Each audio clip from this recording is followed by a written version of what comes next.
Il y a apparemment des mains blanches, des anges blancs qui sont indignés quand la loi est appliquée en Afrique. Voilà. Ils veulent que ça reste la jungle. Moi, je ne comprends pas, avec tout ce qui se dit, la décision qui est tombée est une décision très normale d'attribuer cette Coupe d'Afrique des Nations au Maroc. Réponse à mes frères sénégalais, même si Feu Hassan II, Allah avait dit, on n'avance pas des arguments de bonne foi face à des personnes de mauvaise foi, mais j'avancerai des arguments. Ce qui s'est passé pendant cette finale n'était pas normal du tout. Et il y a des lois qui sont claires par rapport à cela. Il y a des règlements qui sont très clairs. Les matières 82 et 84 ont été enfin appliquées. Après 2 mois, c'est pas notre problème. Ça montre l'incompétence de la CAF, ou plutôt le temps nécessaire pour ses responsables afin de pouvoir réviser leurs leçons, alors que c'est écrit noir sur blanc, que c'est clair. Et puis, si le Sénégal va à la casse, ben j'espère que l'article 59 sera aussi appliqué. Et l'article 59 interdira à l'équipe du Sénégal de participer à la prochaine Coupe d'Afrique. Tout le monde allait finir par être rattrapé par ce qui s'est passé pendant cette finale. C'était catastrophique. C'est une grande honte. Vous imaginez, vous, une équipe qui quitte le terrain pendant 15 minutes, ils foutent une pression incroyable sur Brahim Diaz avant son penalty. Ils ne réagissent même pas parce qu'ils croyaient que c'était raté que c'était raté comme ça, que c'était prémédité pour le rendre la monnaie du but annulé avant. Mais le but annulé avant, c'était aussi un problème de l'arbitre.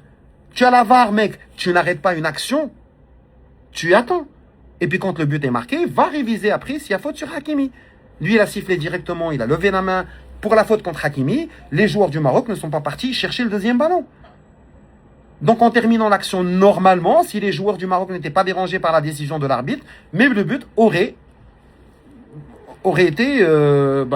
jamais existé. Et le penalty sur Brahim Diaz est clair. Les joueurs quittent le terrain. Les règlements sont clairs aussi. Il y avait le JC, le General Coordinateur, il y avait le 4e arbitre, il y avait l'arbitre, il y avait Motsepe, il y avait tout le bon monde du football. C'est normal, quand une équipe quitte le terrain, l'arbitre siffle la fin du match. Et quand un joueur sort sans le consentement et la permission de l'arbitre, il reçoit un carton jaune. L'arbitre devait distribuer 11 cartons jaunes. Et qu'est-ce qu'il faisait, l'autre joueur sénégalais, là, dans les vestiaires, à envoyer un message, à mettre une story? Comment lui, il va expliquer à ses petits-enfants qu'il avait gagné une finale de Coupe d'Afrique alors que pendant le match, il était dans des vestiaires en train d'envoyer un message? Aucune loi n'est appliquée. Il y a le gars qui sort un mois plus tard pour leur dire j'ai demandé à l'arbitre de ne pas donner des cartons jaunes, on allait biaiser le jeu. Mais le jeu était biaisé. Les dés étaient jetés, le sort était scellé. C'était une erreur monumentale de la part des Sénégalais. Et c'était prémédité aussi. On avait parlé de cela à plusieurs reprises. Et les journaux algériens, les chaînes de télévision parlaient avant le match du fait que le Sénégal allait quitter le terrain si n'importe quelle décision paraissait anormale. On a tout fait pour accuser le Maroc de corruption. On avait même dit que le Sénégal, qu'ils ont aidé le Sénégal pour gagner sa demi-finale contre l'Égypte, parce que le Sénégal allait vendre facilement le match au Maroc. Quel que soit X, on allait être accusé. Il y avait des dizaines de milliers de tweets haineux contre le Maroc. Et l'origine des comptes était du Qatar, de l'Algérie, de d'autres pays. On ne comprenait pas à un certain moment. Ça devenait incroyable. Donc maintenant, allez à la casse, il n'y a pas de problème. À Lausanne, ils vous attendent. Et j'espère qu'ils vont appliquer le règlement et la loi 59, l'article 59. Pour ne pas voir le Sénégal jouer la Coupe d'Afrique des Nations. J'ai rien contre les Sénégalais. Mais là, c'était un comportement de tournoi de rue, de tournoi de quartier. Je sais que vous avez un championnat de quartier qui est très connu, même plus célèbre que votre championnat national. Mais ça ne se fait pas pendant une CAN. Et comme j'ai dit, ça allait finir par arriver. Après 1 mois, après 2 mois, après 3 mois, c'est pas notre affaire.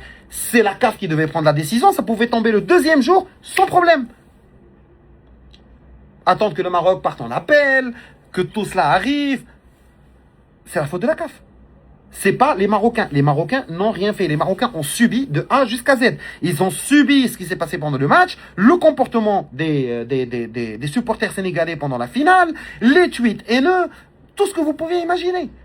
Alors qu'ils avaient garanti un accueil extraordinaire pour les équipes, pour les supporters, mais en fin de compte, nada. Et les Sénégalais qui croyaient qu'ils étaient soutenus par les autres supporters d'Afrique, ben c'était pas pour la beauté de vos yeux, ils étaient juste contre le Maroc pour des raisons X et Y. Donc justice rendue pour le Maroc. Les Marocains champions d'Afrique, en attendant la décision de la CAF, qui va certainement confirmer ce qu'a dit la CAF, et qui va priver le Sénégal de jouer la prochaine Coupe d'Afrique. Ciao.